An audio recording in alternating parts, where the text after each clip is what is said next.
again. Whee! All right, so here we are again, and today we're inviting back Ronnie again. Oh yeah. Oh no, Jeff. And you got to tell people who our other guest is today. Yes, so Nan Becker of Game Theory, so from the original lineup, and unfortunately we lost a little bit of the early part of the discussion when we were talking about Nan and Joseph moving from Wisconsin to Carmichael, a suburb of Sacramento, and meeting Scott and Joseph and Scott being classmates, right? Yes. 7, 8-year-old kids, Yep. and Hmm.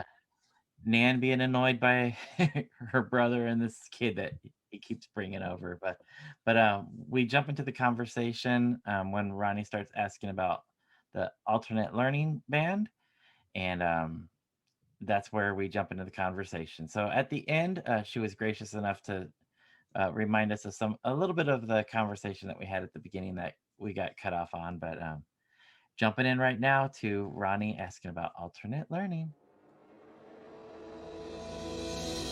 Hi, this is Soraya. And this is Jeff. Our podcast is called Paisley Stage Raspberry and Rhyme, a podcast where the two of us play music that we like and share anecdotes and background about the tunes. We hope you'll join our conversation. And without further ado, a grubiar. Let's get groovy.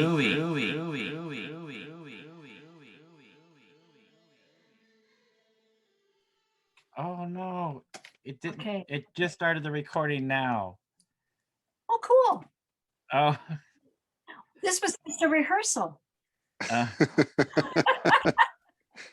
Jeff's new at this, Nan. Okay. I'm just kidding. Well, that would explain why the little red recording light is on now. So, Ronnie, your question again is referring to alternate learning starting up, right? And Yeah. They're the band that, Before that, it was the Lobster Quadrille. That was their name. Oh. Did you know that? No. And I'm trying to think. I'm sure we have recordings somewhere that's taken from Lewis Carroll's Alice in Wonderland. Wow. Probably,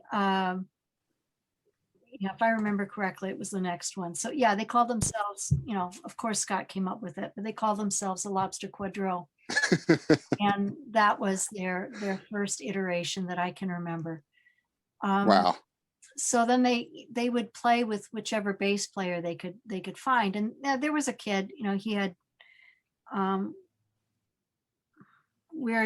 he had a different, I guess I'll put it this way, he had a different taste in music than Scott and Joe did, so that there was a lot of toleration, while they played the songs that this guy liked. But every once in a while they'd come over to the house and you'd hear them and you'd think, oh, they sound better, they're sounding better, that's okay. Mm-hmm. And then alternate learning happened. Our very, very first version of it was Scott Galloway. And they had been practicing mainly at Scott Miller's house. And they set up in our family room. So it's like the couch and the band and then the other wall, it's just like so crowded. And so you're kind of pinned on the couch watching them. And they played everything off of that EP, the alternate learning EP, and they got to Green Card. And I'm thinking, yeah, this is okay. They played some covers, but then, the songs that they were playing to me sounded, a little Beatles-ish and a lot Rolling Stones. And I'm thinking, yeah, that's okay. And then they started playing Green Card.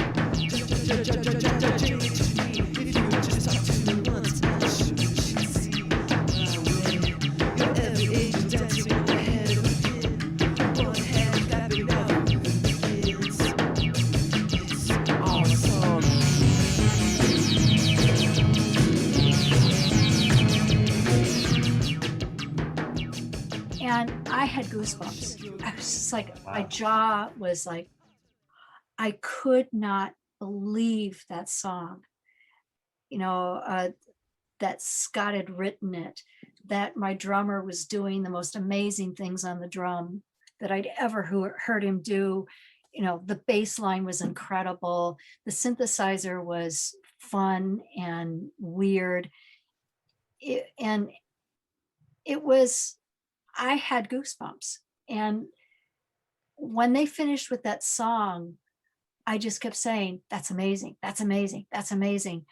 And I didn't say it out loud, but I thought, I want to do music with Scott. How Oh, old are they at this point, Nan? How old are Scott 17. and Jill? I was Okay, I yeah, think about 17, wow, okay, 16, 17, around there.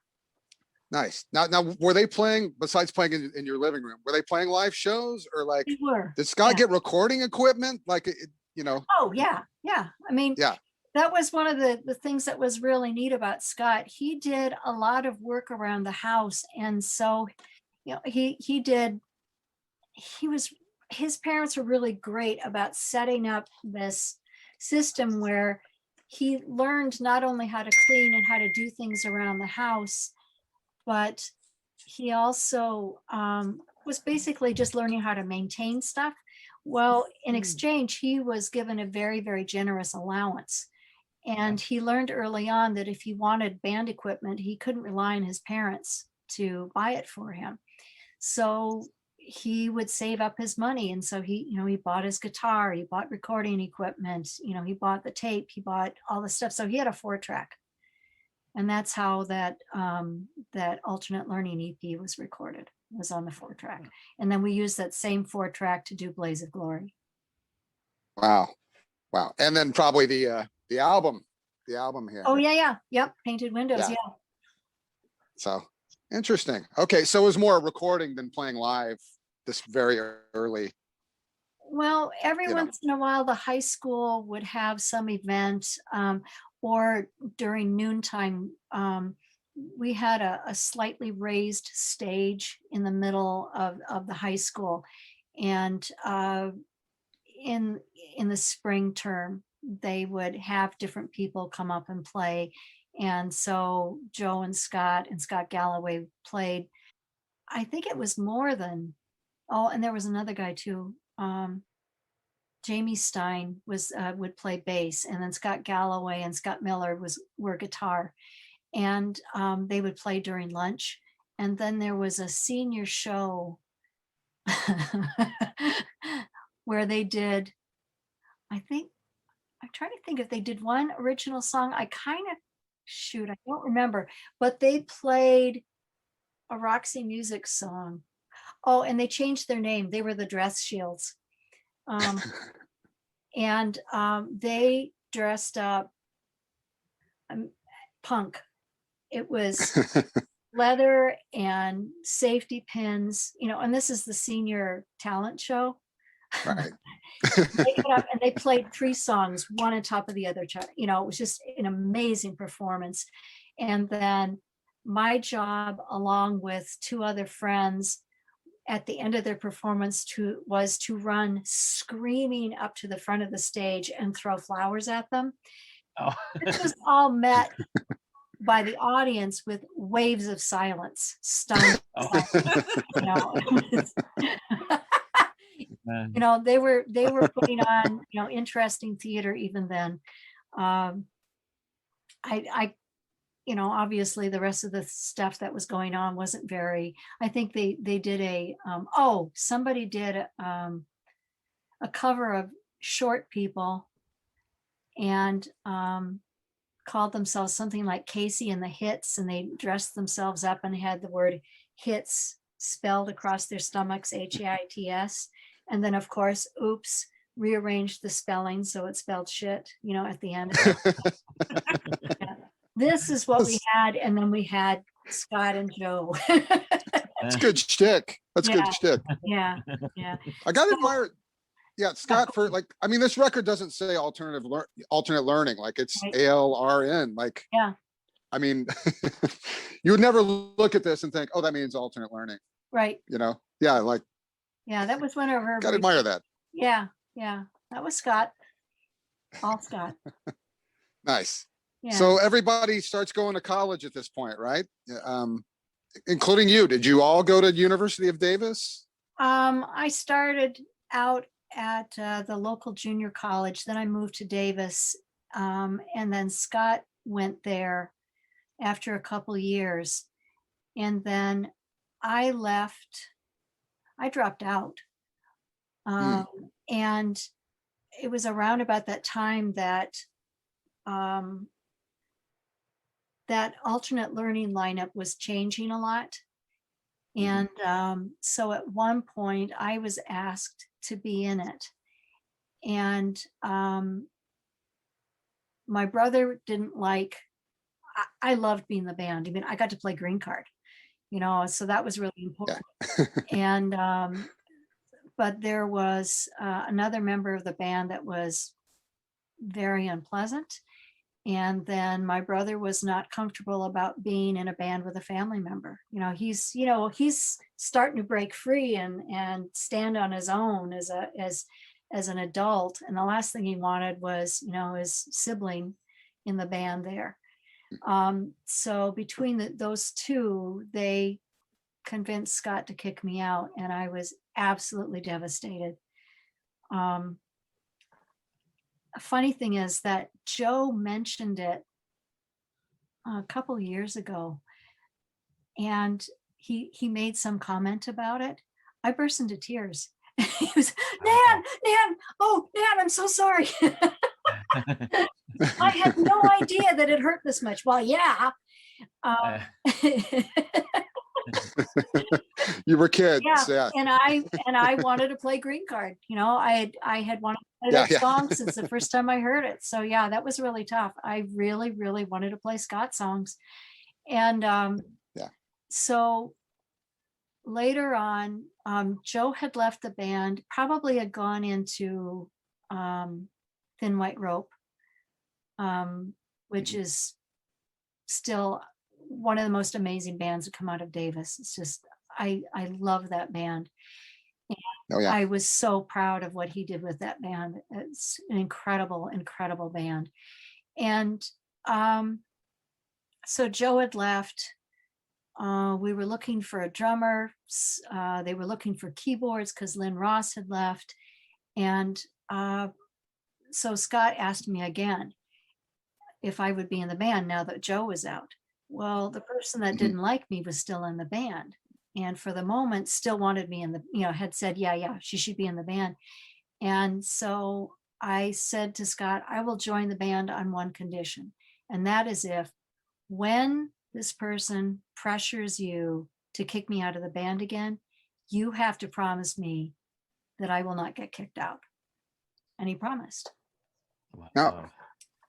Nice. And the name change happens around then. Is that just because like it was so many new, well, I guess there was one guy left over, but yeah, that was it. Yeah.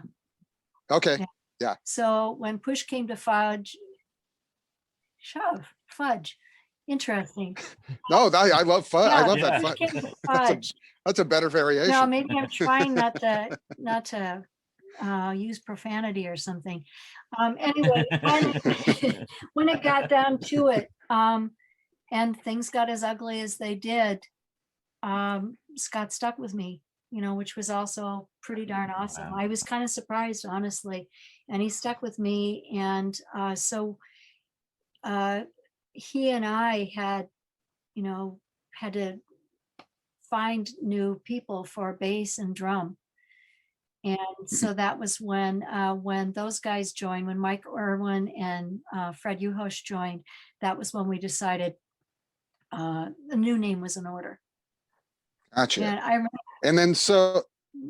No, I just remember sitting in his room at his parents' house, tossing names around, and he came up with that, and it was like, okay, sure, game theory, okay. Wow.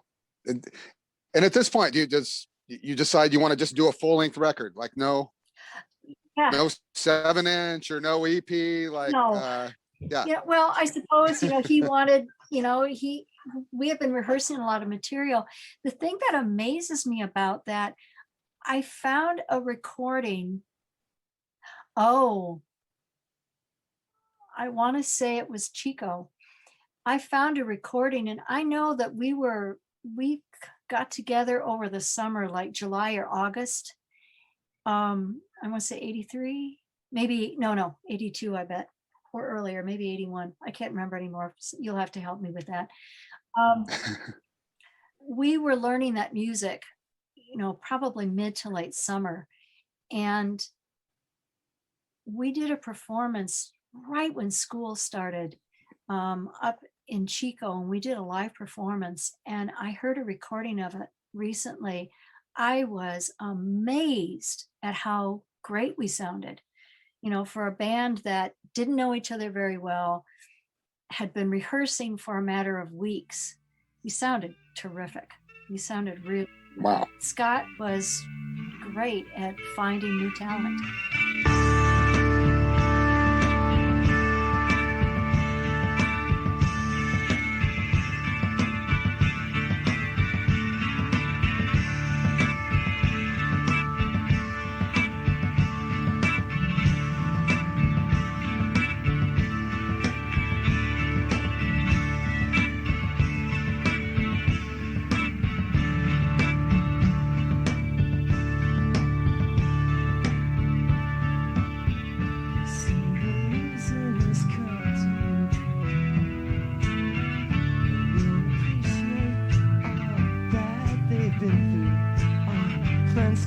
Says you'll try to say one day we'll all look back and smile and we'll side hanging straight on the road.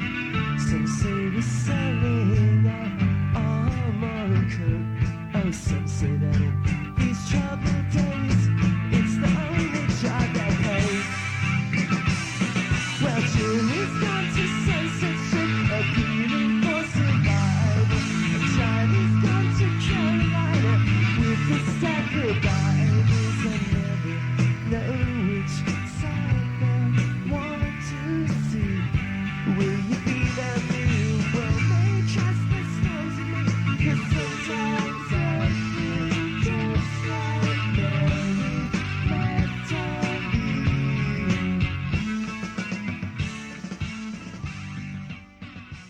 No, that is amazing because it's complex music, even Yeah. even the early game theory, yeah. right? Yeah, it's not Yeah.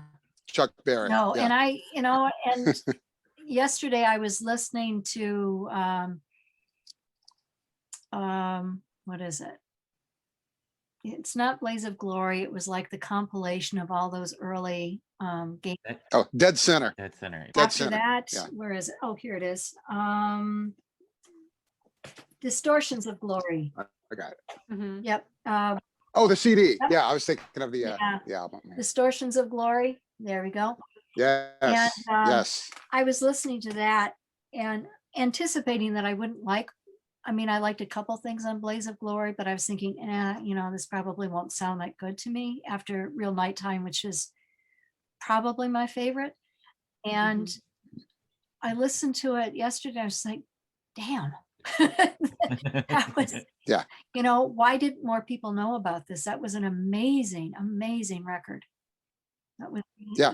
No, the songwriting is amazing. Yeah. I mean, I think Scott was still learning how to maybe produce. It's very lo-fi, Blaze of Glory, but it's very underrated. It's in his body of work. Well, you mentioned Jefferson Airplane, and that very first surrealistic pillow is one of my favorite albums, bar none. And we recorded our album Blaze of Glory in the exact same way that they did. They had a 4-track tape. They would record 4 tracks. They would mix it down to 1 track. And then they would record 3 tracks and then mix it down. So there were now 2 tracks. And they kept, recording, and then shrinking it down and shrinking it down. And that's exactly what we did. And when you think about what both of those albums, we're, certainly not as good as Surrealistic Pillow. But when you think about what we were able to accomplish with that technique, it's mind-boggling. It's mind. No, it really is, especially at that point, that day and age, in 1982. Right. I mean, people weren't Yeah. recording in their rooms like this. Right. I wanted to mention It Gives Me Chills, that song. Yes. I've heard a few recordings of that now. It's the version I listened to yesterday had Shalini Chatterjee doing backing vocals on it. The first one was with Donette doing backing vocals, and I was really mad at Scott. It's like, I'm in the band, guy. It's like, those were really fun. Why don't I get to do those? I did them live, but I never got to record them. But the thing you should know about the percussion, which is that, that thumping kind of bass, that was actually my fist hitting my Korg synthesizer case. Oh, wow. That's Wow. that sound. It's not some muffled bass drum. It's me hitting basically a box that I put my synthesizer into. The Oh, big wow. blue case. Wow. Yeah. How did you come about getting that Korg or choosing that as your keyboard? Was that did Scott have input, or did absolutely. you already have it? No. Okay. We drove to the Bay Area. Couldn't tell you the store anymore where we went to. We went to a store in the Bay Area that carried synthesizers, and he and I played different synthesizers till we found the Korg. I think he had pretty much thought it had to be a Korg based on what he was listening to other people's recordings. And so he had had another synthesizer before that. But there was a lot of twiddling and twaddling you had to do to get any sound out of it. And with that Korg, it had presets that you could then adjust to make them your own, as well as make your own. And he thought that that would be the perfect thing for us. So we went in thinking that probably it would be a Korg.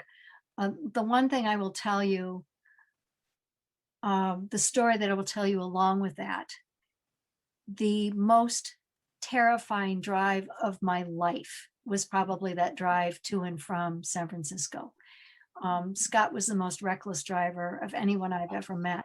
It was, you look at any driving going on during Formula One or Indy 500, the ability for a car to slip in between two cars, to change lanes. Scott could do this with this enormous white station wagon. It was like the biggest car, and it kind of swayed, whenever it moved. And he was incredible. He could gauge how much space there was between a car and just slip in without making anybody brake around him. And the only thing that was good about it was that he used his turn signals. So you knew what he was going to do before he did it. But I will tell you that entire drive was punctuated by the sound of the turn signal. It was constant. It wasn't like turn signal and then stop and drive for a little while and then turn signal, we're going to change lanes. It was constant. So it was tickety, tickety, tickety, tickety, tickety, tickety for 90 miles to San Francisco and back. And I was laughing hysterically because I was so terrified. And I got out of the car and I said, my God, Scott, that was awful. And he said, you were laughing. I thought you enjoyed it. Nervous laughing. Nervous, terrified laughing. Wow. So that was. These are the people I yell at on the freeway. Yeah. Like, I can't believe Scott's smart. Yeah. They don't use turn signals though, normally. I got to say, people that do that. That was the one thing. He did wind up getting a ticket for reckless driving, and that, improved things. I'm sure once he had children, that improved things too. So Nice. when you guys made the record Blaze of Glory, I can't wait to see Ronnie's. I hope you got it available because mine is the repress. Yeah. I do, and we'll get to my particular copy at the end. Okay. But okay. Yeah. I have a couple copies of it myself. Yeah. So mine I actually bought when I was on. I'll give you a brief. At Criminal Records. Oh, there you go. Yep.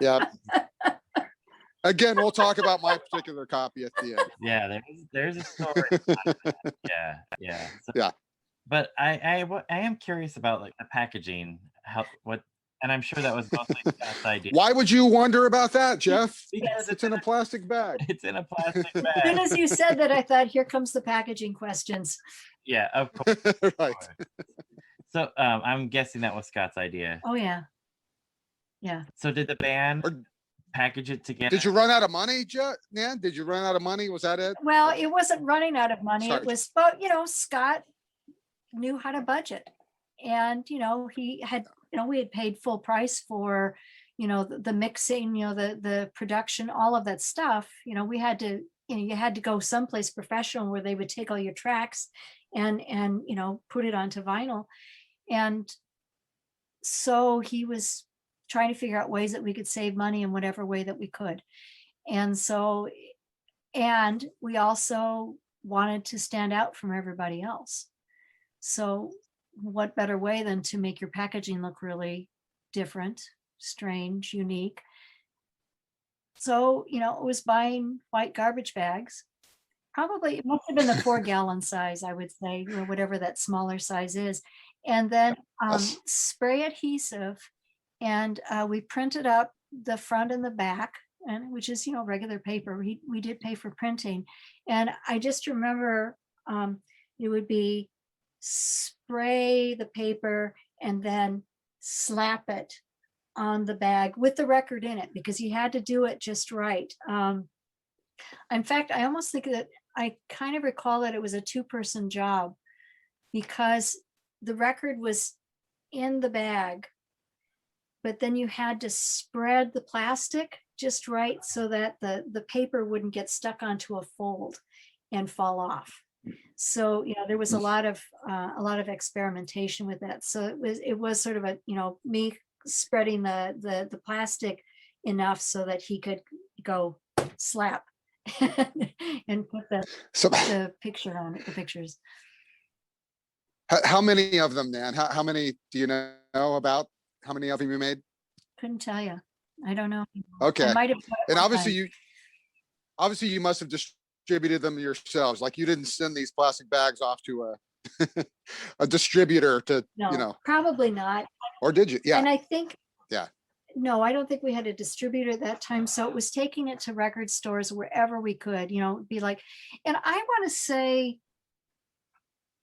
say 500, but it might have been more. I can't remember anymore if it, but so there was always a box of records in the car, and you go and you drop off a few, and the record stores all hated it because it wasn't easy to display. So a lot of times they were just shoved to the back. It was like, Scott would have something witty to say about the wisdom of, packaging something that no one would want to display because it didn't fit anywhere. Yeah. And who knew that it would end up being a collector's edition? I'm sure at the time you guys did not think someday people are going to be in Temecula, California, looking for this at less than $200 for Right. this. Yeah. Oh, it's up to that now. It's one something if you can find it. Right. Yeah. Well, I believe it. When I was teaching library in school, there was a teacher in the 3rd grade that my son eventually had. Great guy.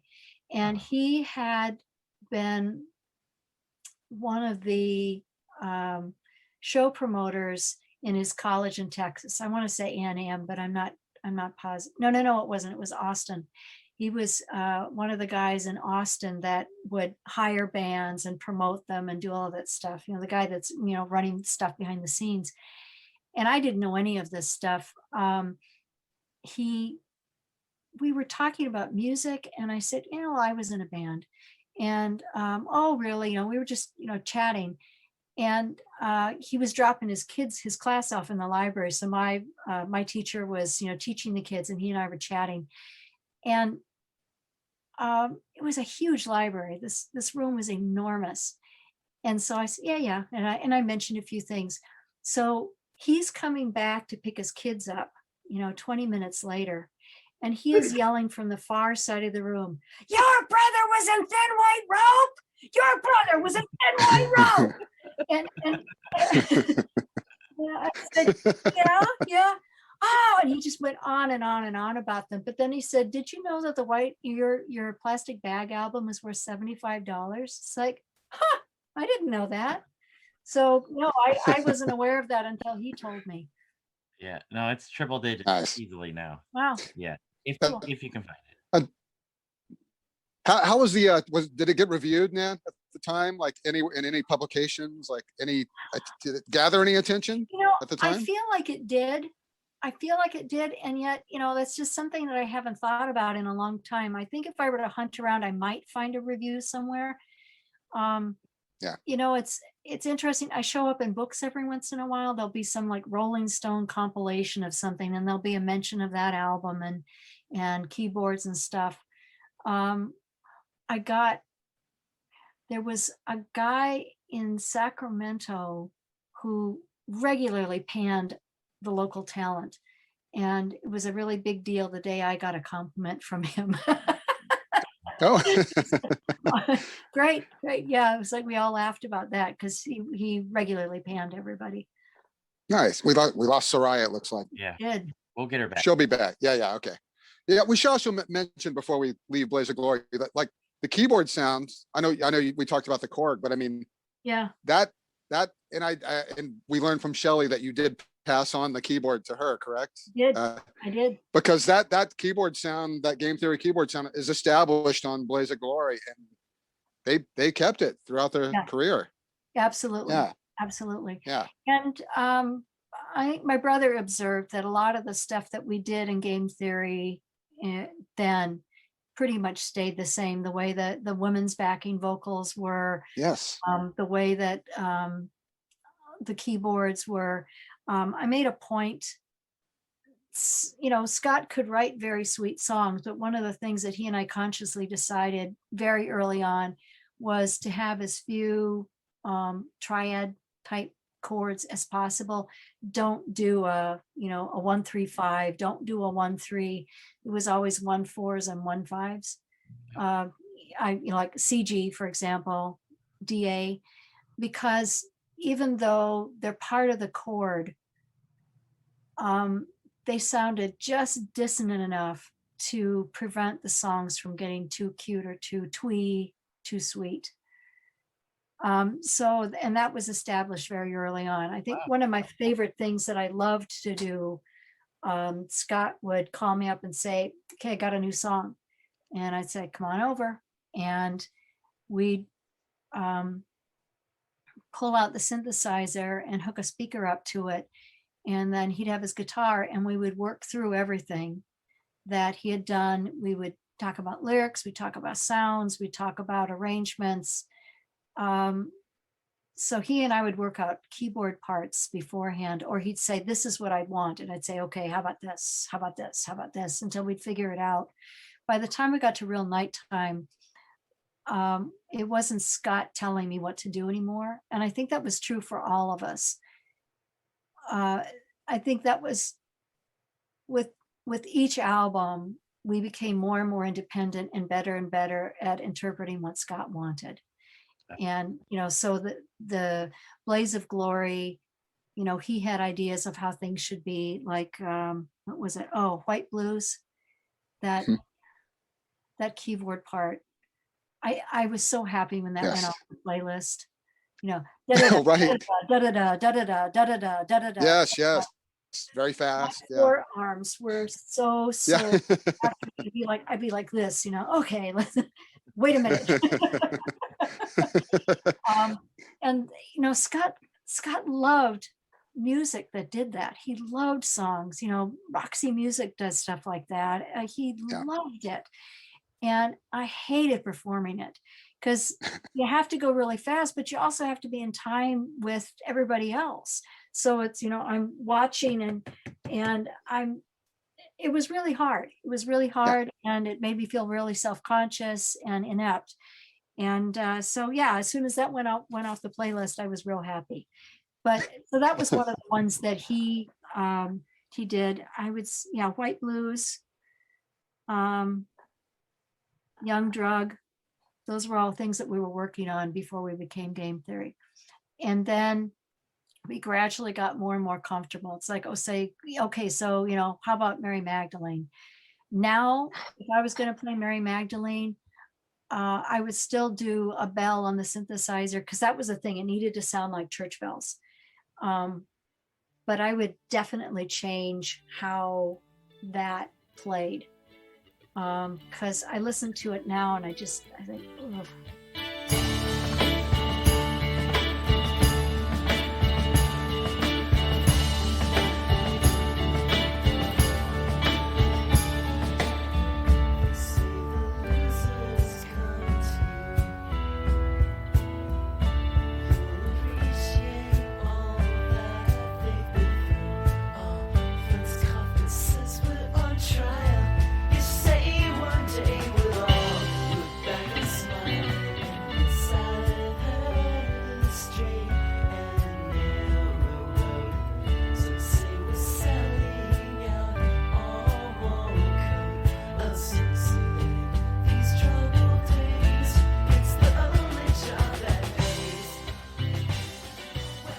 kind of wince at that one. I didn't care for that at all.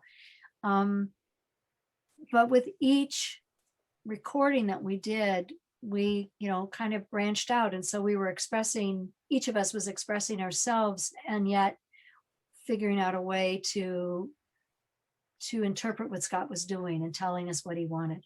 It was pretty great. That's my favorite song on the record, by the way, Nan. Mary Magdalene. Thank you. But yeah. Yeah, it's one of my favorites. It's really hard. I listened to this the other day, and like I said, it just blew me away. I mean, I love Stupid Heart. It's so raucous. Bad Year at UCLA. Yes. I loved that. With your backing vocals, that's like you said, established that female backing vocal. Right. Yeah. And yeah, absolutely. And that was, you remember with Bad Year, it opens with this very haunting synthesizer part, the keyboards, and basically he said, start out with just noodle around, just play around. We just want kind of this wall of sound, and then pick, and we did this every time, pick this theme that's going to cue us. Okay, you're done. And here we're going. So it was always, and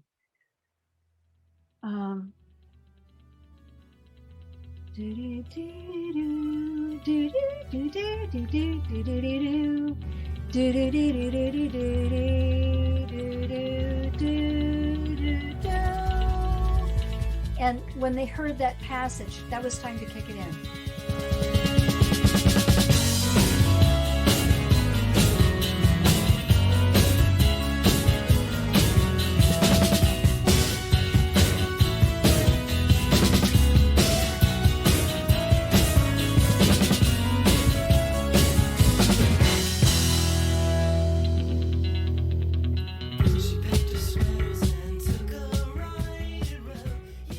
And so I was doing exactly what Scott had told me to do during our memorial concert in 2013 in July at Shine in Sacramento.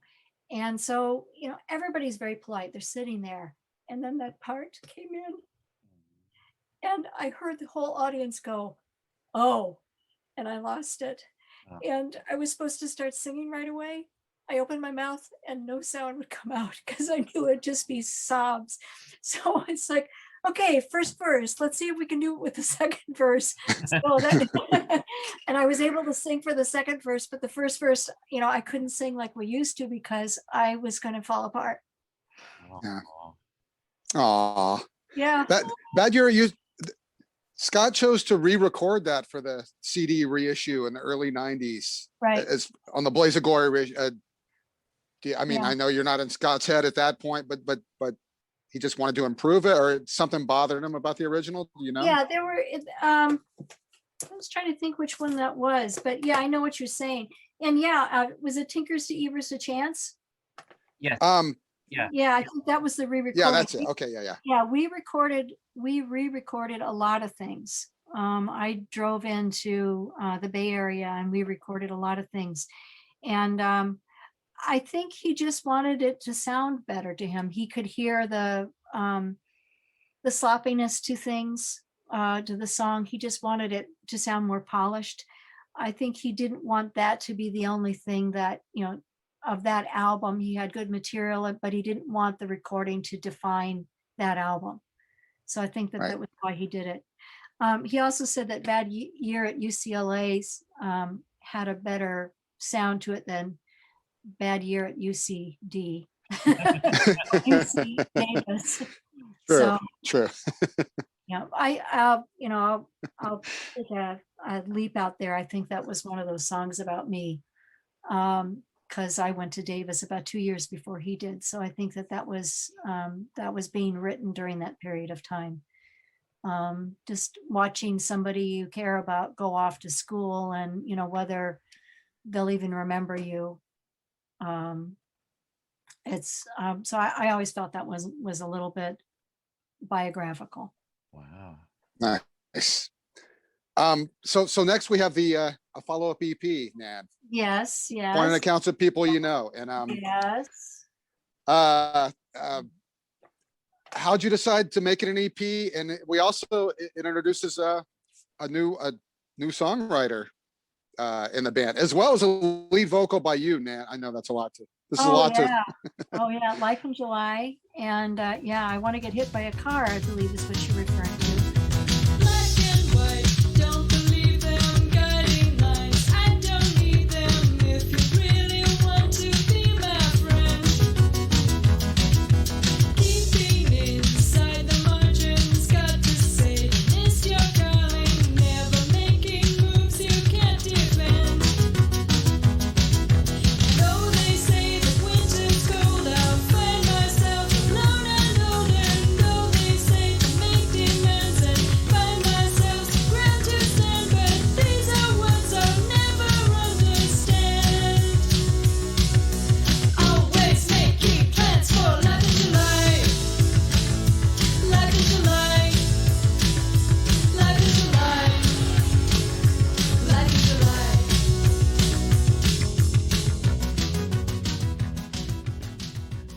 Yeah, Fred has 2 songs on here, and then Oh, yeah, that was like side 1 is the Scott songs, and then side 2 is right. the other stuff. Yeah, the other stuff. Um, Well, yeah, that was. I didn't that mean that bad, Fred, if you're watching. No, Yeah. but yeah, that was one of those that kind of I felt could split the band right down the middle. It was, I think, musically it Yeah. was a fun song to play, but it had kind of a uh, novelty song quality to it that Mhm. I think, you know, Scott really wanted other people to contribute, and he you know, he trusted Fred. Fred was a great musician, but he Yeah. did not care for the lyrics particularly. But you know, Right. he's game, and he sang backing vocals with the rest of us, you know, while Fred sang. So you know, it was, and I think he would just wanted people to be more equally represented. As far Okay. as my contribution, I just found I found a piece of paper today that had, you know, my scribbling of the lyrics down, and Scott and I sat down and just wrote them together. That one was basically a song about getting older and feeling pressured to settle down and get married and all of that other stuff. So that was the gist of that song. And I remember writing it with Scott and having a lot of fun. Nice. Yeah. Yeah. I know Fred had one song on the next EP, but he never really had people write songs again. You know what I mean? Like that. Yeah. This is the most collaborative, I think, Yeah. Game Theory ever got.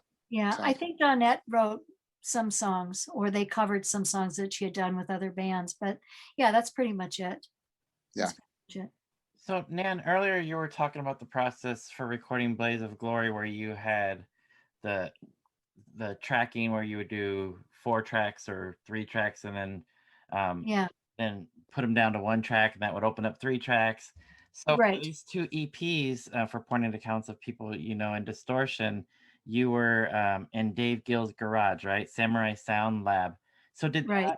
that, how did that change with being in kind of a studio now versus Well, the biggest thing was not hearing Scott. your peanut butter sandwich is ready. Okay, Mom. Mom. Yeah, that was a big change. I was trying to think. I don't know. I think part of it was just feeling like grown-ups, you know, and feeling a little more real. That was one of the big things that I remember. Having our own space, having our own rehearsal space, and then having our own space to record was very liberating. Oh. We had practiced in garages. There was a place that Scott was renting in Davis, and we played in there when I was in alternate learning. But that band, having the studio, and because Dave Gill was such a perfectionist when it came to that. He's also just an amazing person. Um, so particular about how things had to be. And keep in mind, this guy is 17 years old, so he's got a lot of brashness to him too. He knew how to do everything. So Oh, he yeah. had like the sound muffling stuff that was glued to every surface, so that you were controlling how the sound was being distributed throughout the room. It was really amazing. And you felt validated. It was pretty great. Wow. By the way, Soraya, I'm confused by all this technical jargon these two are using too. Tracks and yeah, baffling. So I just take notes. right there with you. And then I Yeah, I take Although I heard you use the word baffling. I did not use the word baffling. That's very good. Okay. Well, okay. Well, Yeah. I'm just baffled and yeah. I might have ended up in a band, but I'm totally confused by technical stuff. So yeah. All right, Ronnie, are we ready So to talk about distortion yet? yeah, let's do it. I'm just curious how the idea of another EP after an EP, like 2 EPs in a row, like and not a full length or Right. I I- wonder if it had more to do with, we were doing a lot of touring at the time.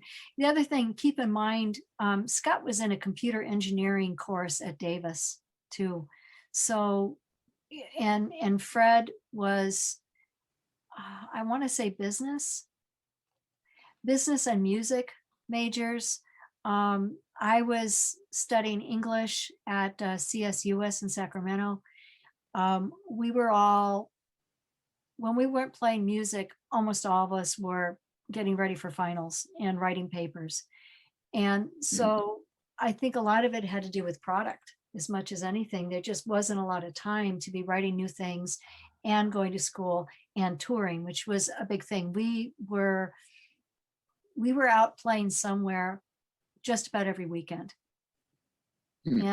And if we weren't doing something locally, we were climbing in the car and driving someplace on Friday or Saturday, and then staying overnight on Sunday, and then trying to get our homework done in time, for Monday morning.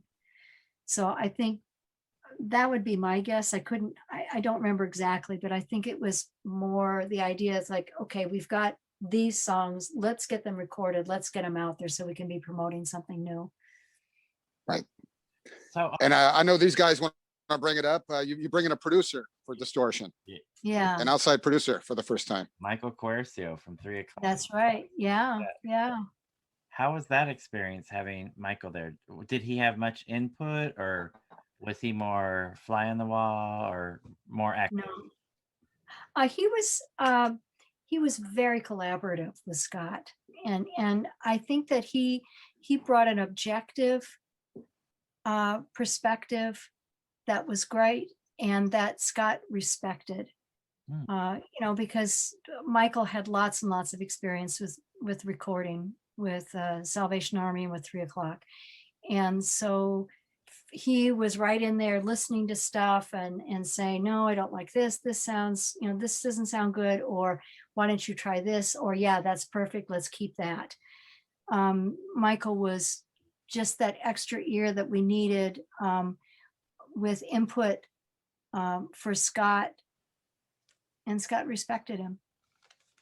And we all respected him too. He was very good. And then he got to do a few backing vocals with us too to round things out, which was also nice. Yeah, their voices complement each other well, I think. Mm-hmm. And so with these records, the graphics, you're already starting to see the growth in the G, right? Was there any talk about that? Sure. I've never thought about the G. Okay. Yeah, I can see your point. Your point. That's too funny. Yeah.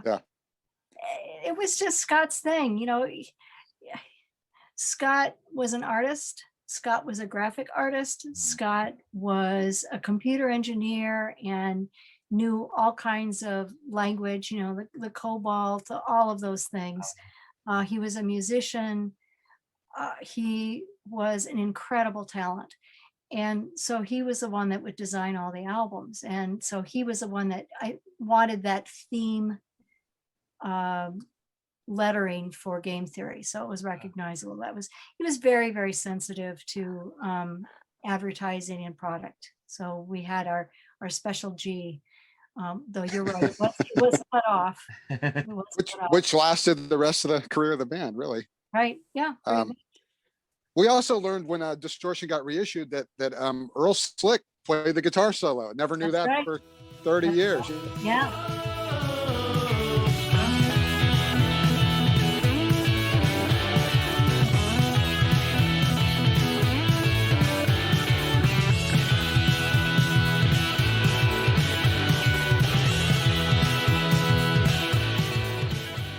How did that come about? Dave Millington was the co-owner of Samurai Studios, and his sister was married to Earl. And so Okay. they got the idea, let's ask Earl to do, something in Shark Pretty. This is something I'm going to do a caveat here. Seize the day. If Earl Smith is going to be in the studio recording something, don't stay at home and do your homework. Do I remember what assignment I was working on the day that Earl was recording for Shark Pretty? No, I have no idea. Do I wish that I was there and listened to that guitar? Yeah, yes, absolutely. I never met him because I had Okay. homework. So, seize the day. Forget the homework. If it's late, I wasn't real good at that. Wonderful. Yeah. I don't know if Soraya likes hearing that as a I professor. agree. I agree. Thank you. Yeah, it's just like, yes, it's important, but sometimes you have to keep it in perspective. And it's been something that has carried me through my entire life. Do I want to be a band and stand in front of people and have them look at me, maybe have them boo me, maybe not, make yourself vulnerable. Yeah, make yourself vulnerable. It's how you get experiences. I love That's that. what makes life Wonderful. worth it. Yeah. Did Earl not want to be credited by his real name, or did you? No, Okay. he, I think part of it had to do with recording, competing recording contracts and things like that. Some of it was maybe not really wanting his name on some little nobody band in the middle of nowhere, California. Yeah. The guy that records with David Bowie. Do you really want to say, David Bowie and Game Theory? I was going to say, this is right off the Let's Dance big tour where he was, Right. Yeah, exactly. arguably the peak of his. Yeah. Yeah. So there was a little something going on with that, and it's like, well, that's your condition. Yeah, we'll take it. We'll take this absolutely gorgeous guitar solo. And the other thing that you might notice is that Scott very graciously listened to me and allowed my dad to get credited for a little bit of Shark Pretty. The phrase "crows are on the moon tonight" was something my dad said.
he and I were walking to a movie theater to see a Buster Keaton film festival.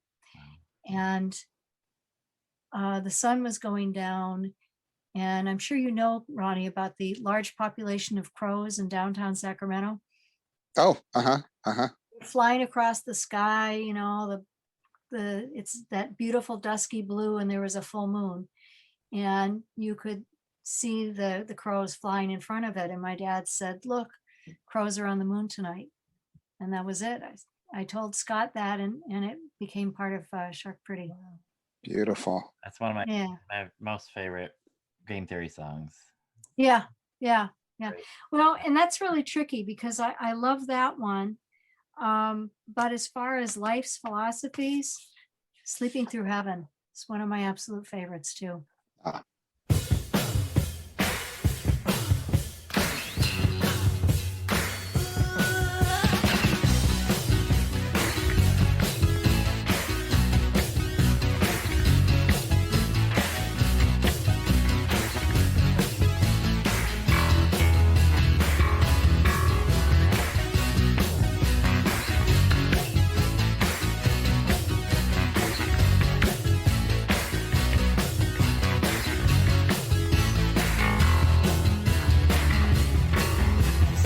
Among my small regrets in the valley of the shadow, where do I get with all my intents and purpose? I'm looking for some level surface to you.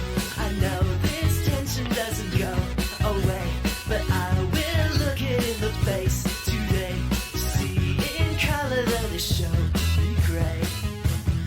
So I put my shoes on and pay my debts and get hours ahead of all the tears I can forget. With my arm around your back, I will play this deck no matter how much it's stacked. And we could have some say in what we take as real. Grab this town like it was no big deal, but everyone's afraid to break the seal. So I drive home past the closed up stores and homes that each look sadder than the one before. I wanna go bang on every door and say, wake up, you're sleeping through heaven. And I don't care who knows, I don't know who cares. If you don't want yours, then let me have it. Yeah. Wake up, that- Sleeping Through Heaven. No, that's beautiful. And the Red Baron, I mean, Oh, gorgeous. Yeah. yeah, gorgeous, gorgeous. You know, Your keyboards, Nan. Yeah. yeah, and I feel I feel so privileged to be on those amazing songs. They're just Yeah. like some of my favorite pieces of music. Very, very lucky. So around this time that you get some other labels sniffing around, right? So you have the European label that wants to compile the EPs onto Sure. this. Yes. And yeah. and you eventually signed with Enigma. Like were there a lot of labels vying for game theory at this point, or was Enigma Not that I recall. okay? God Okay. rest my pride. Nan, I had a Yeah. question. Do you have a preference performing live versus being in the studio? Did you like the interaction with the crowd? It sounds like you really enjoyed putting yourself out there, or at least wanted to do that for personal growth, right? Right. That's a lovely way of putting it. And it was terribly painful at first. And then it still made me feel really nervous, but I loved it. I loved getting that energy from people. That was, when you first learn about the audience energy coming back at you on a good day, it's so fabulous. But I will tell you that one of the most important things that I learned in the band is if there's nobody in the venue and you were kind of hoping for that audience energy, it's really important to just enjoy it just for the sake of playing. It got to this great point where you play music just because you love to play music with your friends. And so it didn't matter where we were. we were in the Dakotas somewhere playing this bar, and there were 3 people there and they were all drunk. And the place was, it was a vast place with nobody in it except these 3 drunk guys. And it was kind of early in the evening too. There was nobody else. There wasn't even another band playing. It was pretty awful. And if you go in and just think, this is just another rehearsal and we're going to have fun. I was concerned because the guys were drunk and I figured that they would be belligerent, and they started to be. Scott said the most amazing things to them, just kept chatting to them over the microphone, and they wound up being our buds. You know, it's like, and that was one of the best things about Scott. Oh, there were lots of best things about Scott. But one of the coolest things about him was his ability to say something incredibly witty and totally disarm anybody. And that's what he did with these 3 guys. I mean, they could barely stand, but they were hollering and yelling and, you know, and making fun of us. And Scott just talked to them and calmed them right down. And so they had a great time. We had a great time. Wow, that says a Yeah, lot it was about wonderful. who he was, right? Yeah, absolutely. Absolutely. One of your quotes in this book that I really liked that I wanted to ask you about is you're quoted as saying that Scott could talk pretzels around you, not circles, pretzels. And I thought that was really interesting wording, and Yeah. it probably says a lot about what was going on in his head and the way he Mm. would communicate. But Yeah. what made you come up with that, pretzels versus circles? If you've never had an argument with Scott, yeah, you'd think that you had him, and then there'd be something that would come around from behind that he would say, and he's just like, God damn it. And then, like, you know, months later, you'd think of the answer to that. It's like, well, you know, but by that time, you know, it was all over with. Oh. So he was very, very good at out talking anybody. And it wasn't, you know, part of it was his being funny. A lot of it was his ability to string words together in a way that no one had ever done. I remember saying something to him that, yes, was obvious. I can't remember what, I wouldn't be able to tell you what I said, but his response was, Nan, you have a flair for the obvious. And, you know, and you're laughing and kind of wincing at the same time. And that was, you know, what Scott did. You know, he was just so able to string words together and say something that was either profound or witty, cutting. You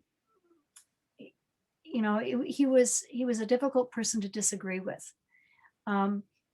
When he didn't want to try and figure out what was going on. When he did want to figure out what was going on, he was fabulous at saying, so you're saying whatever, and it would completely turn around what you said and yet define what you said. He was one of the most articulate people I've ever met. You know, it's like, I can aspire to that. I will never have his gift. How's that? Nice. I love that. Well, Nan, you signed to Enigma. You make this incredible record, Real Nighttime, which we'll cover on another episode. But then the original band breaks up. Like, everyone leaves. Like, what happened with the end of the band, original lineup there? Well, I was trying to think. Dave had a girlfriend that got pregnant and he married her. So he was becoming the family man and couldn't be on the road all the time. Fred's parents really felt strongly that he needed to put his concentration in school. And I had gotten pregnant. My husband and I had gotten pregnant, and Scott said, you're pregnant, you can't be in the band. And at the time, I thought it was some form of male chauvinism. But years and years later, I was talking to him, and he wasn't recording, he wasn't doing anything, he wasn't performing. And I said, Scott, you know, what's up? Why aren't you doing any of that? And he said, well, Nan, I have kids. So I realized, you know, for the first time in decades, the guy was walking his talk. You know, if you've got little kids, you need to be concentrating on making sure that you're there for them, because we certainly didn't have the money to pile the whole family up into a tour bus and tour across the country with nannies. That's not where we were at. So you had to take care of what was the most important thing. And he felt that my family was the most important thing. And, he was right. It was Wow. a hard truth, but he was right. And I say that he's right because he did it himself. Wow. That must have been eye-opening to have that revelation after decades, right? Yeah. Yeah, that had been, he was one of my dearest friends, but that had really, really hurt. Because my husband and I have been talking about what we could do to make this possible. Well, I'll go on tour with the band, but he'll be, taking care of the kid, or we'll find, we'll get daycare, whatever we need to do, it'll be possible. And that was it for Scott. It's nope, you need to be done. And so I left, and then everybody else kind of left. And, that was horrible for Scott. That was terrible, terrible, terrible for Scott. To my way of thinking, the song Erica's Word is basically about that. As we go back to what I said in the beginning, and I don't know if we were recording then, or you may not have been. When Scott asked me to be in alternate learning for the second time, and I said, I will be in the band on the condition that when you get pressure to kick me out, I stay. And you fight for me. And then I turn around and get pregnant. So I've always felt that Erica's Word was about broken promises, that he had taken a lot of risks and had stuck by me through thick and thin, even when I struggled. The other guys were really fabulous musicians, and this was my first time out playing publicly in a band. And he stuck by me, and he supported me, and he was great. And I let him down. So I think that's a lot of what Erica's Word is about. And I didn't know any of that until years later. By that time, internet has come out. I'm working in a library, and a friend of mine at the library says, let's see what happens if we type your name into, the search engine. And it's like, yeah, right. Nothing. And all these hits start coming up. It's like, what's that? I had no clue. And there's all this game theory stuff. I had no idea that was going on. And my buddy clicked on one of the articles, and it was this whole article on my showing up in Scott's songs, written by a complete stranger, analyzing my relationship with him. I was pissed. Like, this is what the internet is, huh?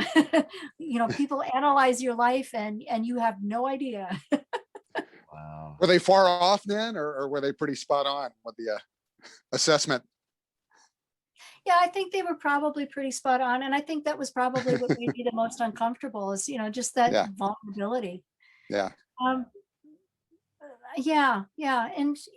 And yet at the same time, it's, I love Scott. I still love Yeah. Scott. Mm. But what are you going to do when your mothers are best friends and your brother is his best friend? And so there's a lot riding on it. When, I definitely, part of our tension between the two of us was that there was an attraction, and, his ability to pretzel an argument was one thing I had a big concern about. The other thing was lots of pressure. If things don't go well, you've got family members that are going to be impacted in a very, very bad way. And you don't want them to choose, but you also don't want them to have to figure out how to navigate everything. I just felt it would have been a really bad mistake. The last time that he asked me out and we talked about having a relationship, I talked to him mainly about, look, we've known each other so long, there's nothing new.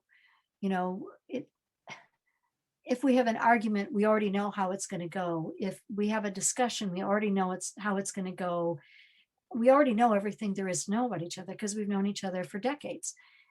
That doesn't sound fun. And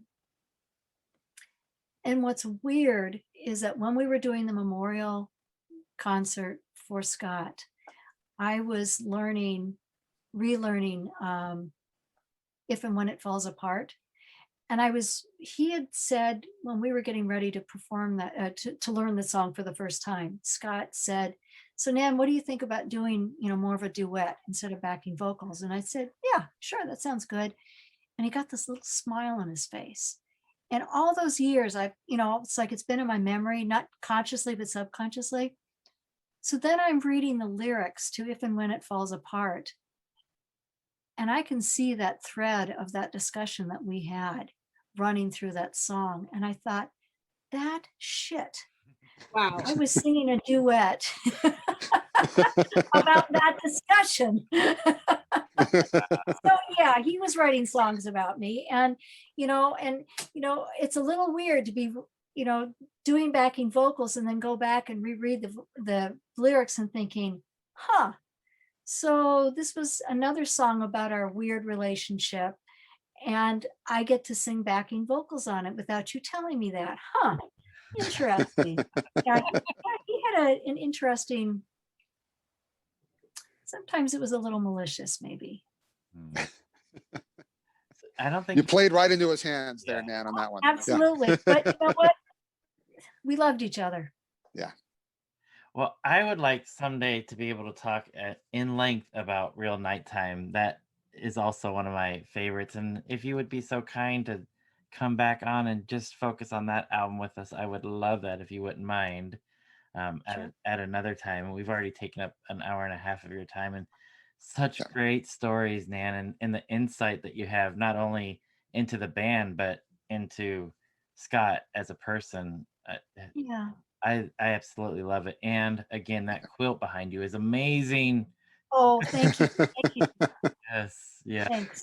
Your Yeah, color, it's not finished yet, but it's coming. that's amazing. It's an amazing backdrop. But yeah, Wonderful. we would definitely like to invite you to come back and talk about Real Nighttime. It would be a pleasure. Thank you. I really Nice. appreciate it, man. And Ronnie, again, thanks for joining us and No, of course. driving. And hey, I promised this story for the end. And I know I told this on the Shelley episode, but I had owned the Plastic Bag record, back in the 80s, and I moved to California in 89. I lost it. And a few years ago, I was kind of hunting around for another one. And I found one that actually was the same concept as what Omnivore ended up doing, was just the pieces of paper on a plain white sleeve, right? So I wrote Nan. Me and Nan have been, friends online for a while. And I wrote Nan, I'm like, okay, look, I know most of them were in plastic bags, but did you do any on just a plain white cover? And Nan writes me back, and this is one of the greatest moments of my life. Nan's like, well, I don't remember that, but I'm going to my mom's house in a few months, and she doesn't need her copy. I'll send you her copy. And of course I'm gracious, right? Whatever. But I don't think about it. I don't bug her. Right, Nan? I didn't bug you. I didn't mention it. No. Well, true to form, a few months later, Nan writes me and says, I'm in Sacramento. I have the record. What's your address? Wow. And yeah. And then this arrives. This is Nan and Joseph's mother's copy of Blaze of Glory. I got to say, I played it. I don't think she opened it, Nan, between us. I don't. Well, I think it was unplayed. no, she may have. But I don't know, played it maybe. before. It's hard to tell, Yeah. right? It's hard. Yeah. The twisty tie seemed pretty crispy. But anyway, it's one of my prized possessions. I have your mother's copy of Blaze of Glory. It's incredible. Yeah. Wow. Yeah. Well, I'm glad it made you happy. Oh yeah. Yes. Yeah, And we didn't discuss your outfit here, but look Oh, at young Nan there. That's a Marimekko dress, by the way. Nice. I know that. Yeah, I don't know if you know who that is, but that was a pretty big deal back then. So Wow. Okay. yeah, my Marimekko dress. That's a new name on me and Jeff probably, but Yeah. I know it. Okay. Anyway, Um, thank you, Nan. That's one of my yeah. prized possessions, and I cherish it. Well, It's visible to me every day. Yeah. that is really sweet So, of you to say, Ronnie. Thank you so, so much. That's very kind. Very cool. thank you. Very, very. All right. Well, And if you do agree to come back, instead of saying goodbye, we can say until next time, Nan. Absolutely. Yeah. Yes.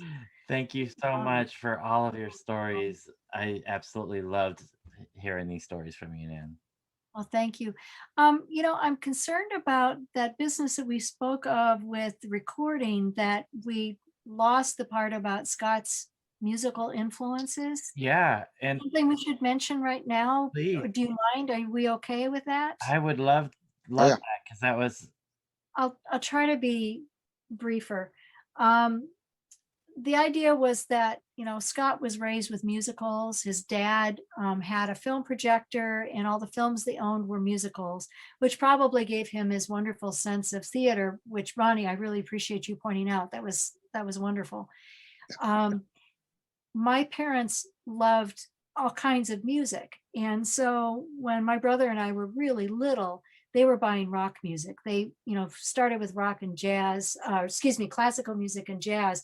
But because they loved music in general and could hear those influences on rock music, they they brought rock music into our house very early on. Most of my friends didn't know the rock music that Joe and I knew, because my parents were buying it all along. And so when Scott came to our house, Scott was hearing all of that music. And so Scott was introduced to rock music of all different kinds because of my parents. And he dedicates Music What Happened to my parents because of that. so about 7 or 8, 9 years old. Does that sound Yeah, about that? 7. I think that's what you were saying. wow. Wow. Yeah. So he was getting his music education very early on. Most people in my generation were listening to rock music as a reaction to their parents, Right. that, turn off the Bing Crosby, this is what I want to listen to. And then we have David Bowie and Bing Crosby singing together, decades later. Yes. It still blows me away.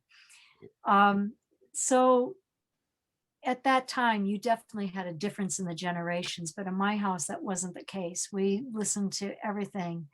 Layla we played that every single day. We played Todd Rundgren every single day. It was just lots and lots of things. The Jefferson Airplane Surrealistic Pillow was a big one in our family. We all had opinions about which songs were our favorites on that album. So Scott was listening to that all the time and asking about it. And so we can thank my parents for a lot of the influences that he had. That's amazing. In my house, I love that he remembered. I love that he remembered to dedicate his wonderful book, which Yeah. Jeff, you mentioned the other one being Scott's book is impossibly rare at this point, but he wrote a book called Music What Happened, and it goes year by year where he picks out 10 or 12 songs, whatever it is, every year, writes detailed about every song. It's truly amazing book. And Yeah. Detailed, pithy, and hilarious at the same time. Yeah. There are things that he says that are just true and absolutely hilarious. And it's a book that I can think of a song. Sometimes I make a bet with myself. I wonder if this is one of the ones that Scott thought was good. And then I'll go and often I'm right. But then I think, oh, what did he say about this song? And I'll look it up. I use the book a lot. yeah, it's a career highlight. He picked a Muffs song for 1995, and Oh, wonderful. that came out of nowhere, and yeah, just wonderful. Yeah, because he means him and the band and you and everybody means so Yeah. much to me and have for Yeah. so long. So But Yeah. you are an incredible bass player. You are absolutely oh, incredible. I was listening to some of this Muffs last night and watching you play. You're amazing. You're Agreed. just beautiful. Yep. I agree. did that get recorded, Jeff? Did that get recorded? I hope. Yeah. No, just kidding. Thank you, Nan. I don't think of myself as a real musician, but yeah, Oh, thank you so much. It's wonderful to No. hear that. Yeah. well, you did such a gorgeous cover of Rain. And Oh, I was just listening, my jaw was dropping, just like, oh my God, I've always thought that that was a pretty part, but when you played it, it's like, oh my Lord, that is a beautiful thing. And listen to what he's doing with it. Yeah, it was fabulous. Fabulous. Aw, we So- agreed to do that song, and then it sunk in like, oh my God, I got to learn that part. Yeah, well, I mean, just watching your hands move around on the bass was terrific. It was great. Aw, So that's glad very we sweet. put it. Soraya and I, Rare upper neck work by me. Rare, very Yeah. rare. Yeah. In my yeah. Again, Okay. man, thank you so much. Your impact on the band is incredible. As we mentioned earlier, the keyboard sound, the female backing vocals, all of that played out throughout, even when you weren't no longer in the band, but your input and influence on this music that all three of us absolutely love, and a bunch of other people. So we Yes. really, really appreciate you taking time with us. And Oh, I'm gonna thank you for saying that. It means a lot. Thank you. great. And so until next time, when we talk about real nighttime, bye bye, Nan. Thank you so much. Bye-bye. Right. Thank you. Bye, everybody. All right, Be Ryan. nice, you guys, when you talk about us. Be We will. nice. We will. We'll Okay. see you later. All right. All right. Bye, everyone. Bye-bye. Bye. Soraya, we say it a lot, but I could listen to Nan for hours and hours. What an intelligent, cultured, amazing person. And the insight that she shared on the band and Scott today was incredible. You know, it's really impressive that someone who saw herself as having to push through shyness and took it as a challenge, you know, to play live and play in a band. All the things that she did, it just, I keep thinking about her saying, I was shy and felt like I had to push through, but here she was contributing in really vital ways. I mean, to all those albums that, I mean, granted, we just glossed over. Right. And I'm glad we're going to talk about Real Nighttime because it deserves its own episode. But, and to find out how much she's really woven into and ingrained in what is these early productions of game theory. You know, she is a presence without being formally called out as a presence. Yeah. And, you know, I was really, really touched when she was talking about playing at the memorial for Scott and bad year at UCLA, and she got choked up, and, you know, and it's one of those things where you go, you know, I think for someone to be so much a part of your life as they were, I mean, their moms were best friends. The, you know, Joe and Scott, I feel so weird not calling him Joseph and just calling him Joe, but she called him Joe, so I feel justified. But Joe and Scott were best friends. And then she, you know, the families were intertwined, the lives were intertwined. And then here were these two people. And as Nan really succinctly said, she said, you know, we talked about it more than once. It just, a relationship couldn't happen, but Scott still felt the need to talk about her. Mm-hmm. And then now that she gave me a different context for Erica's word, you know, and as she's talking about it, she said, you know, here is someone who put his word before anything else. And here I broke a promise. And I was thinking, you can't blame yourself, you know, like in my head of it. But that friendship, that relationship, this experience between these two individuals, the currents run throughout all these albums. And it was something that like, it just hadn't conceived of in that way. And now that she said it, I'm like, okay, I think I need to go back and listen again. Yeah. Because she even said it herself. Now I listen and I can hear it. It's clear as day. And I'm thinking, what a cheeky bugger Scott is to tell her on if and when it falls apart, let's play it, let's do it as a duet. And by the way, this is about you. You know, like she said, you know, it took me a while. And then when I figured it out, you little shit, this is about me. And you know, a little smirk. But I was just, I'm really impressed with how quick game theory built up this crescendo, because that's really what it did, you know, from alternate learning, Right. Yep. from alternate learning into game theory, and then all of this is in Scott's head, you know, with a 4-track. A 4-track. Yes, I know at least that. Okay. I don't know too much, but I know what that is. With a 4-track, and then building and building. And this is all Scott Miller. This is all him. And you just go, and they were all in college. We went every weekend and toured, and then came back in the schools and this and assignments. And I'm thinking, I would blow all of that off. And yes, I'm on the other side. But I see now, I view the band a little differently, because to me, this really made the story of the band so much more compelling, because I keep forgetting that these were people that were conducting parallel lives at the, you know, everything was synchronous, but you know, they were musicians and something else. Yeah. It's wild. And so as I'm taking notes, I'm just like circling things. I cannot believe some of the stuff that she's telling me. And I go, now I have a really big question for Joseph Becker.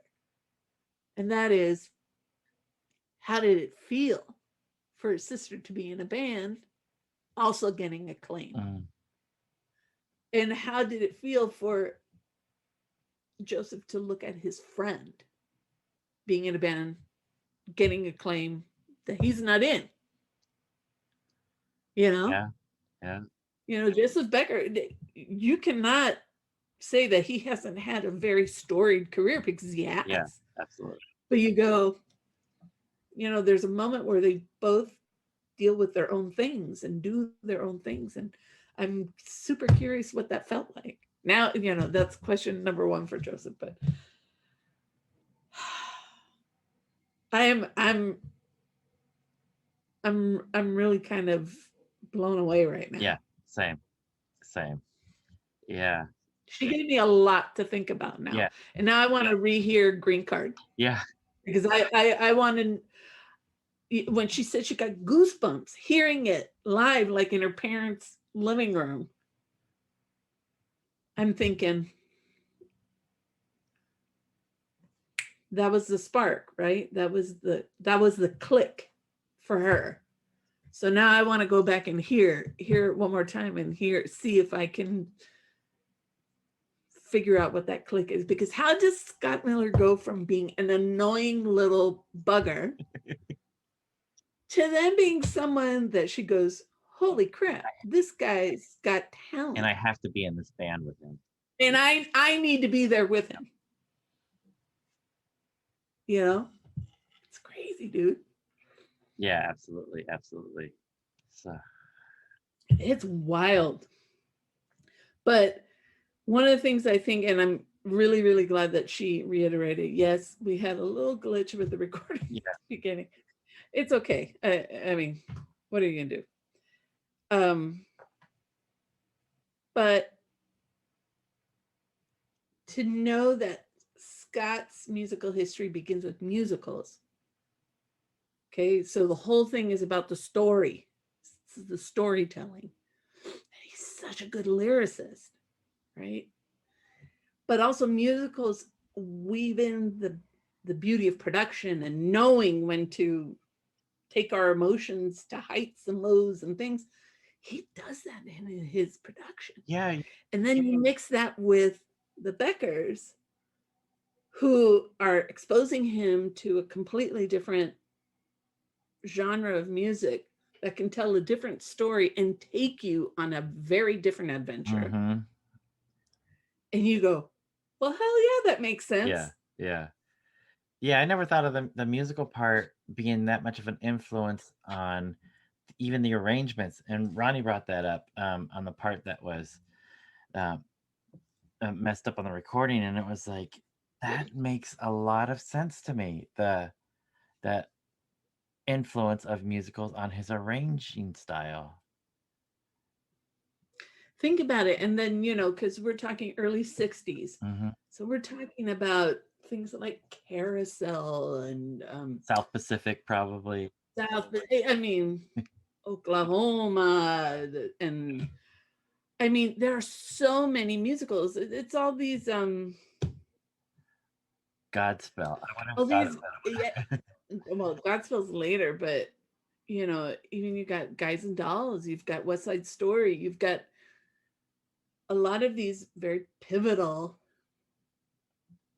and really kind of elevated musicals, and then you've got this kid listening. That, can you imagine, that's all you've been fed, Yeah. and then someone plays a Beatles record for you, Hmm.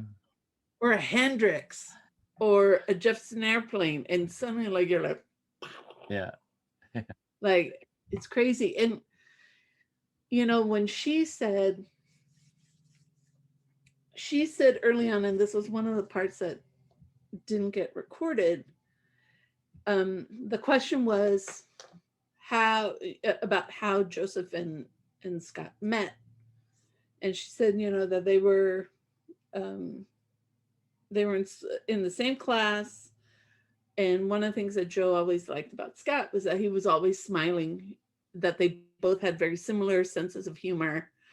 And she mentioned that one of her sisters-in-law said that one of the things she liked was listening to Scott and Joe talk, because eventually she'd be crying because they were so funny together. And she called him the king of the bon mot. Bon mot being like the good word. Oh, Or like a wordsmith, a guy that knows his way around a good word. And I'm like, shoot, man, that's absolutely it. He is the king of the bon mot. He's the guy with like a good sense of humor, but like really precise language. And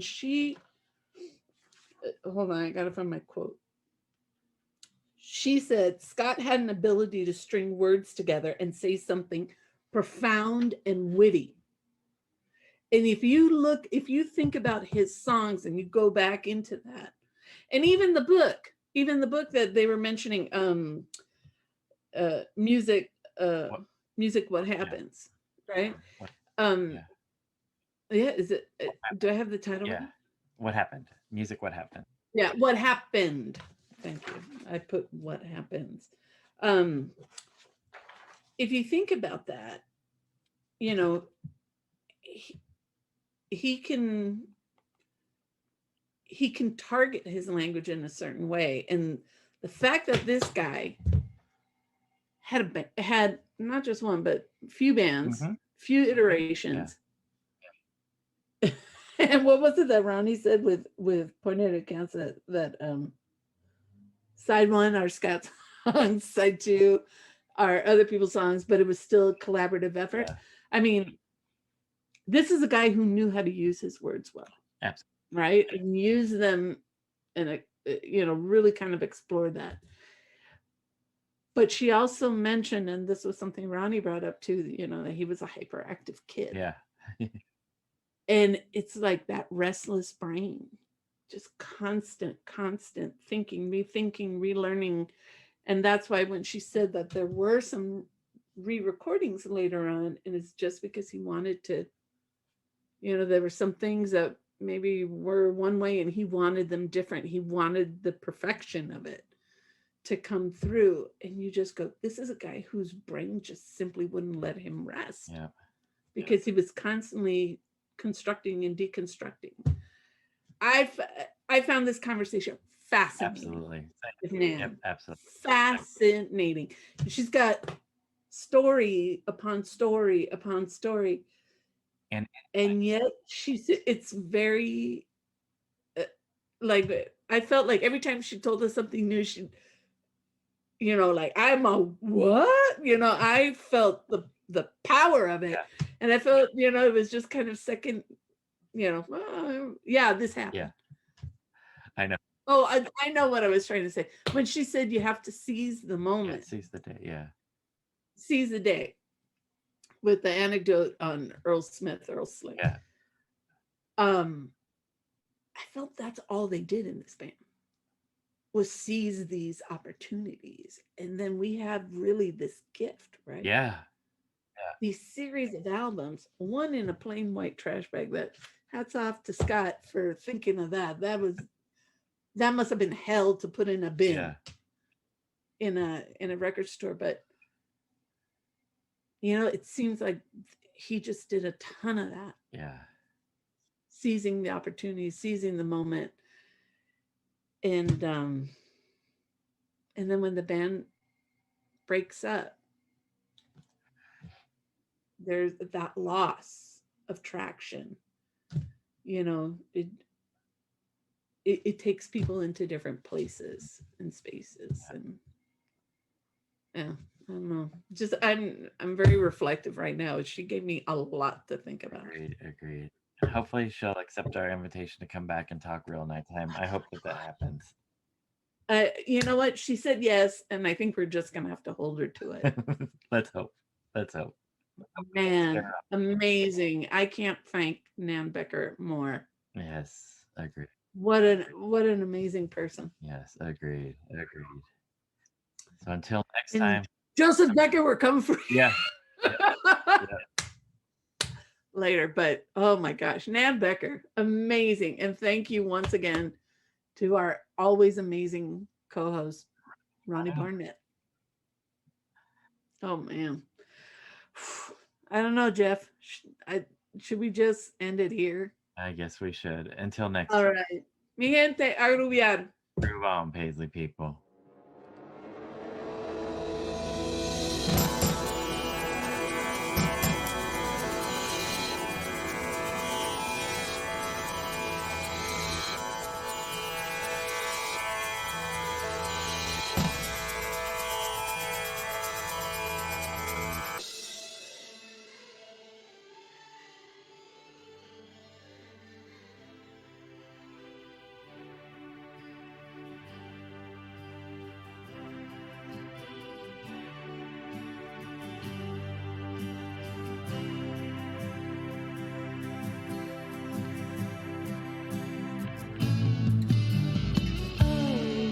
Wish I knew where you go. You're making plans, I know. So do just as you have to do. But ask when you get there. Would I have pledged my life? I do. Who's gonna drive away the loneliness? Who's gonna justify the ugliness? Who's gonna give us our inheritance? Who's gonna say we once were innocent?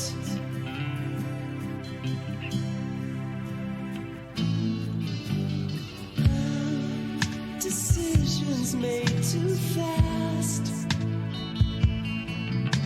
seem to be the ones that last. Tell me, oh tell me life is short, and don't explain a thing. I'll never ask you more. Now my friends are asking if I got what I was wanting. Such a high-ranked jerk since moving out of town. Handing down the sky, what they wanted was my shoulder. No one's got that kind of patience when you're down.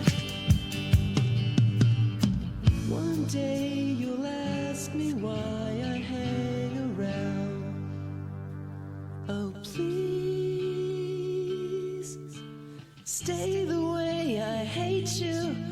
Oh, stay the